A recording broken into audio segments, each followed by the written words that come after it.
Science and mathematics are probably the best tools we have to try and understand the things that we do know. But over the last 3 years, I've been on a journey to try and understand how much science and mathematics can tell us about what we do not know. This is the subject of a new book documenting that 3-year journey. I think that actually we spend a lot of time trying to know what's going to happen next, probably especially in government. You would love to know what's going to happen next. The fact that we would like to know what's going to happen with the climate, or maybe with an asteroid that might hit us, or even the economy. And I would say that actually my subject of mathematics is probably one of our best tools in trying to understand what might happen next. Mathematics is actually about looking for patterns, looking at the data that's happened up to this point, understanding that data to be able to make some predictions into the future. But how powerful is that tool in actually getting the answers right? I guess the ultimate symbol of the kind of unknowability of the future is the casino dice. If I throw this on the table, how can I know what's going to happen next, that I'm going to get, in this case, a 5? Well, I guess the hero in this story is Isaac Newton, because he gave us the tools to be able to give us some feeling that we might be able to know what's going to happen next. The laws of motion, the calculus enables us to understand a sort of world in flux. So post-Newton, we really felt like we should be able to know what that dice is going to do. It's just following some Newtonian dynamics. As it falls from my hand onto the table, impacts, I should be able to find out what this dice is going to do next. In fact, this is a dice that I picked up whilst I was in Vegas. I actually went to Vegas to the craps tables to try and use my mathematical abilities to make a lot of money. Unfortunately, I lost a lot of money, but they did let me keep the casino dice that we played with. And I guess if Newton is my hero, then the nemesis in this story is this guy here, French mathematician Henri Poincaré, who at the turn of the 20th century understood that even if we have the equations that describe the way the universe evolves, they may not be able to help us in predicting what's going to happen next. And this was this discovery of something called chaos theory. Chaos theory actually is a statement that even simple systems can have very complex dynamics that are very hard to predict. Now, my favorite example of chaos in action is a very simple system indeed. It's a pendulum. Pendulum is so simple and predictable that we use it to keep track of time. But this is a slightly different pendulum. It's 2 metal pieces jointed together a little bit like a leg. The geometry is very simple. The geometry of these 2 pieces of metal, very easy to describe mathematically. The equations of motion which control the pendulum are also quite straightforward. But trying to predict the behaviour of this pendulum, what it's going to do next, is almost impossible.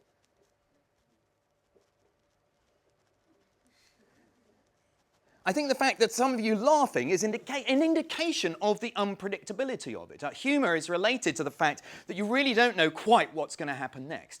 But the real challenge of chaos theory is, can I reproduce that result? If I start the pendulum off at exactly the same point, then Newtonian physics says it will do exactly the same thing.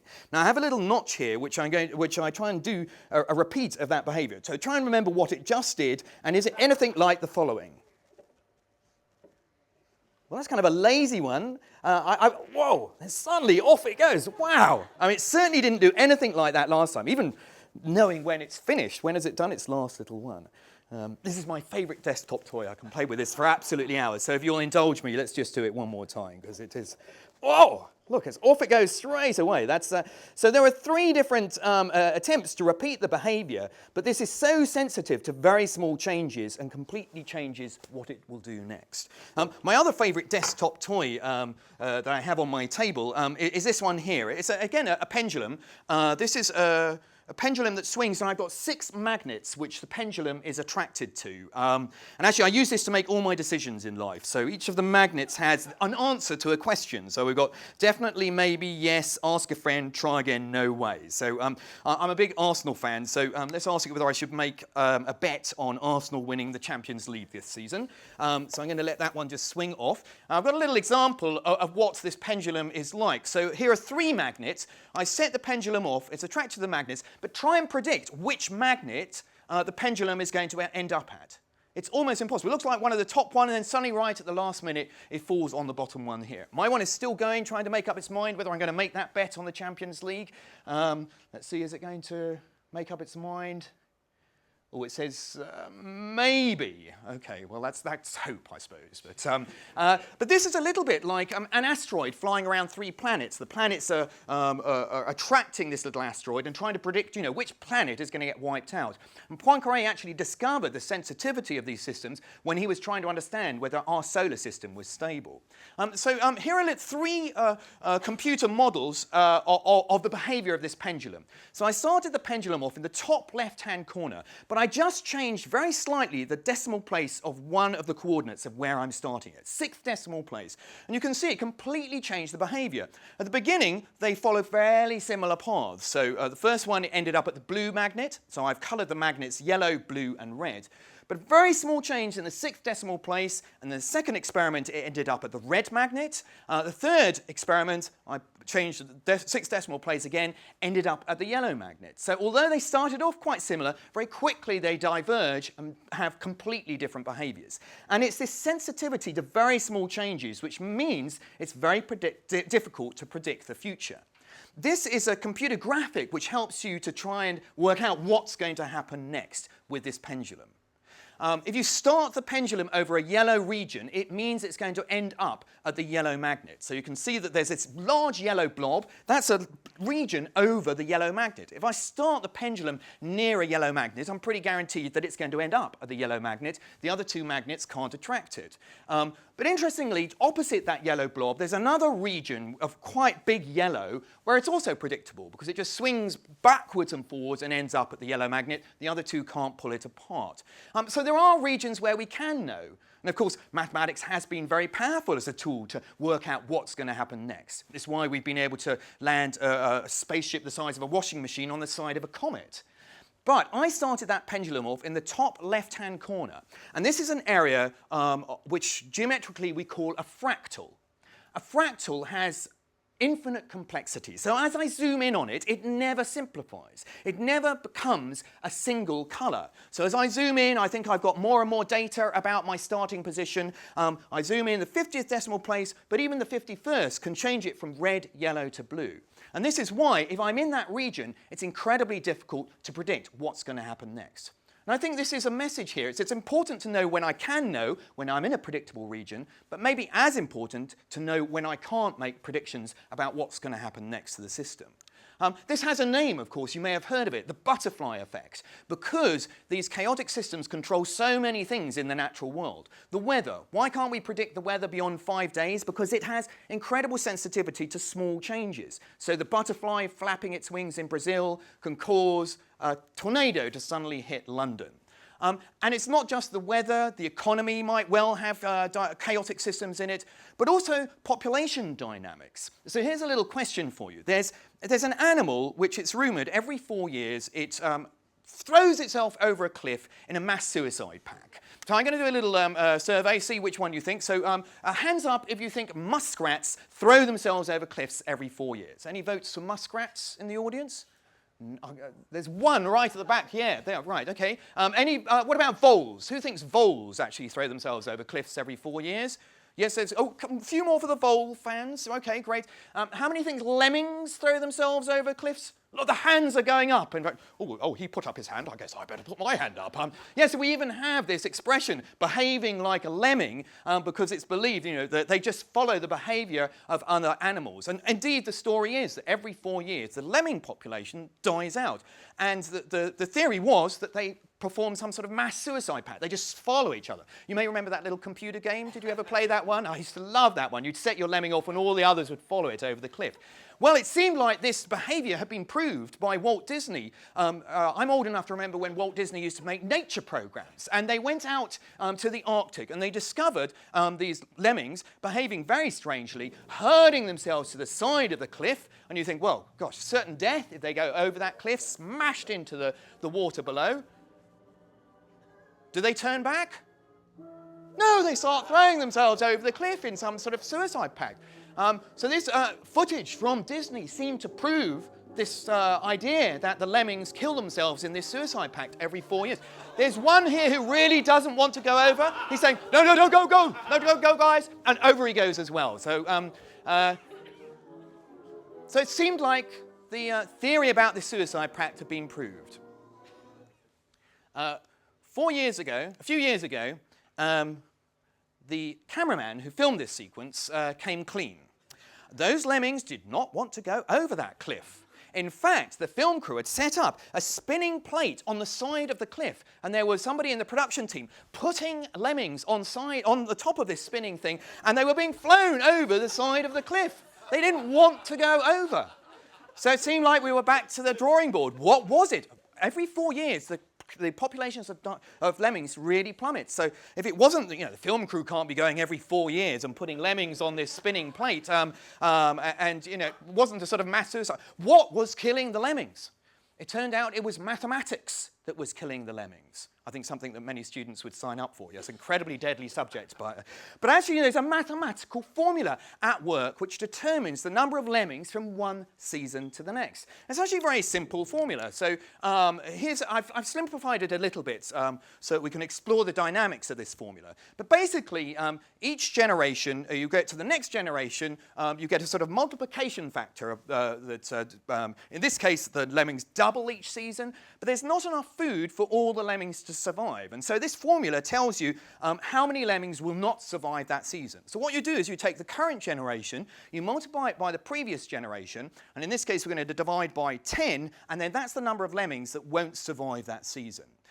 So I want to actually explore the dynamics of this formula with you. And since we're on a stage, we're going to actually try and act it out. So I need 2 volunteers. I'm going to start with 2 lemmings. So could I have 2 volunteers to come up and help me demonstrate, embody the mathematics of this?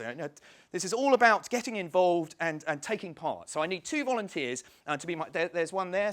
Sir, if you could come down. And then I need another lemming as well. No, to get this going, we need a woman. I'm sorry. Elsa, no, don't worry, it's purely theoretical, so we will. So could I have a female volunteer? Yes, why don't you come up? Thank you very much. I'm going to start picking on people. So yeah, go on, up you come. Great. Okay, so this is our first generation of lemmings. So we have 2 lemmings, and the formula says you double up, so there'll be 4 lemmings in the second generation. So I actually so yes, come on down. That's right. You're in a TEDx talk. Great, so excellent. So we've got 2, but I now need 2 who are going to be the offspring of these. Don't worry, we're not going to do this other than in the mind. So can I have 2 more volunteers who are going to be it's great, excellent, annoyingly right in the middle of the thing, but that's great. So one more volunteer, please. Else I will start picking on people. Great, yeah, excellent. Right, so here are our 4 lemmings who've grown over the course of this generation, but they're not all going to survive. And the formula says I take 4, multiply it by 2, that's 8, divide by 10, that's roughly 1 is not going to survive. So 3 will survive, 1 will not. So how are we going to sort out which of these lemmings is going to die? Oh, look, there are some chairs in the wings. That's great. Why don't we use the chairs? And there's kind of like nice circle here. Great. So that's 1. So 3 are going to survive, so I need 3 chairs. You probably know what I'm going to ask you to do next. Okay. So 1 is not going to survive. So we're going to play musical lemmings, and you've got to fight for these chairs, okay? We needed a bit of music to get you going, so when the music stops, you've got to fight for a chair. The one that doesn't get a chair gets kicked over the cliff. Okay, so cue the lemming music.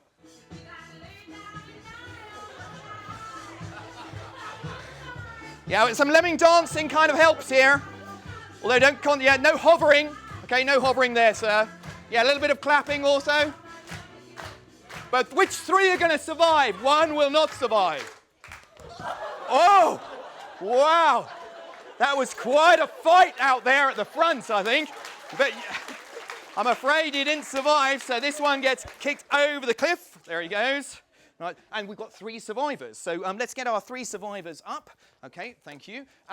Oops, yes, let's see. So 3 lemmings doubles up to 6. So I need 3 more lemmings for the next round. So can I have 3 more volunteers? Who thinks they can beat this lady here to that chair? Okay, we've got a volunteer here. I need 2 more. Oh, God, we've got to dance in front of camera. I definitely... Yes, good, excellent. And 1 more. Great. You could have played the music for us, I think. Yeah. So 1 more. Would you like to come up? No, but you are going to come up. Thank you very much. Excellent. So now we've got 3 lemmings, double up to 6. So remember the formula, which tells us how many are going to survive. 3 times 6, 18. Divide by 10. That's roughly 2 are not going to survive. 4 will. So we need another chair in here. Let's see whether the wings... Yes, excellent. So we've got one more chair. So we've got a square here. OK, so who's going to survive? Who's going to not? So let's cue the lemming music. Actually, it's 2 bites the dust this time. So which 2 are going to bite the dust? Let's clap them along. Bit of lemming music, lemming dancing. Excellent. You're hovering, I can see it. You are hovering. So let's see who 2 don't survive. Oh, 2. Gosh, that's so ungentlemanly. Look, you've just... And there's... Oh, my gosh, Grandad's gone. Grandad's gone. Oh, dear. Oh, but you're still here, Grandma's... Oh, you kicked off Grandad. Oh, my gosh. So we've got 4 survivors. So if you could get up. Now, what happens next? Well, they double up. They've got 4, double up to 8. So I need 4 more volunteers. If you want to play again, you can. You want to get them back? So 4 more volunteers, please. This is the last round, your last chance to play. Excellent. There's one coming down there. 3 more, please. Come on, this is all about getting involved, embodying the... Oh, great, excellent. Yes, one there, and bring your friend. Oh, no, we've got... too late, the place has been taken. So now we've got 8. 4 times 8 is 32. Divide by 10, that's 3 are not going to survive, 5 will. So we're going to make another space here. I've got one more chair in the wings here. So 5 survivors, 3 are not going to survive. So let's cue the lemming music.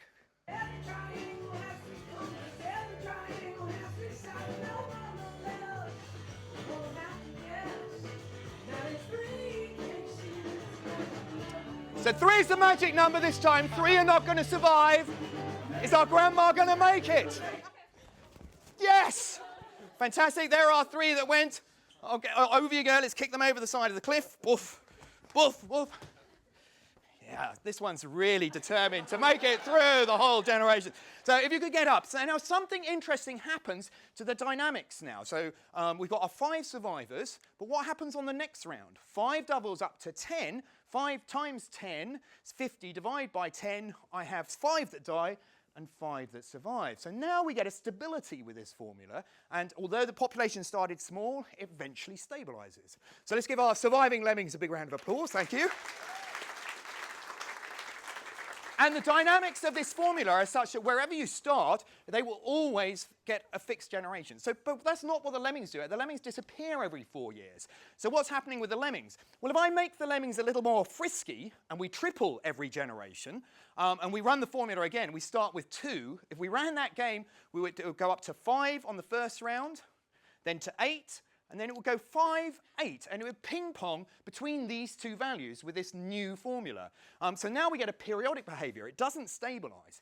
If we make the lemmings even more frisky, so they're multiplying up by a factor of 3.5, then we see the actual behaviour that happens in the Arctic. We see 4 different values, one of them which is very low. And that's what we're seeing when we see the population of lemmings disappear every 4 years.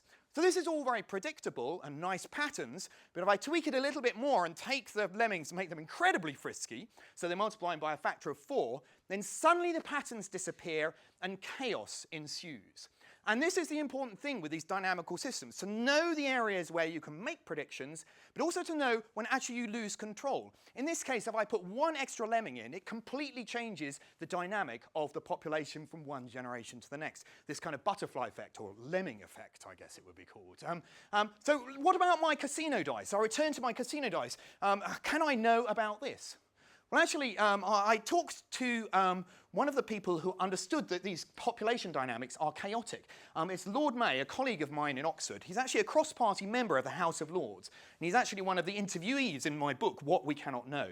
And I talked to him about the importance to government of understanding the role of chaotic dynamics in trying to make predictions or not about what's going to happen next. And he said to me over lunch in the House of Lords, not only in research, but in the everyday world of politics and economics, we would be better off if more people realised that simple systems do not necessarily possess simple dynamic properties. And I asked him how he was getting on, sort of trying to persuade the members of Parliament and the civil servants about the mathematics of chaos theory. And, well, certainly about the MPs, he said, Marcus, they're not interested in mathematics. They're mostly interested in their egos here. But I returned to my casino dice, and I wondered, is the reason that I can't predict what's going to happen next with this casino dice because it's chaotic? And I got a little bit of a surprise, because it depends on where you're playing. So there's a piece of research done by some Polish mathematicians that have analysed how the dice falls. And it depends what table you're playing on. So sometimes this dice can be much more predictable than you might think. And if you take one thing away from this talk, it's the following. If you've got a very squidgy table, then the pictures which control the dynamics of how the dice will fall are actually not fractal in nature, but very clear-cut. Let's see, did I? Yes, so there's this little picture here. So the top left-hand corner is a picture of the dynamics of the dice as it falls on a very squidgy table. As the table becomes more rigid and it loses less energy, then it becomes chaotic and the pictures are fractal in nature. I cannot know what's going to happen next. But let's take this table here, because here's a very soft little carpet. What you discover is that if you drop a dice, it's more than likely to land on the face that is down on your hand if the table is actually squidgy and soft. So this is quite squidgy and soft. So let's see whether I get a 6 in this case. I got a 1. Oh dear. And that's why I chose to do mathematics, because you really do know what's going to happen next. Thank you.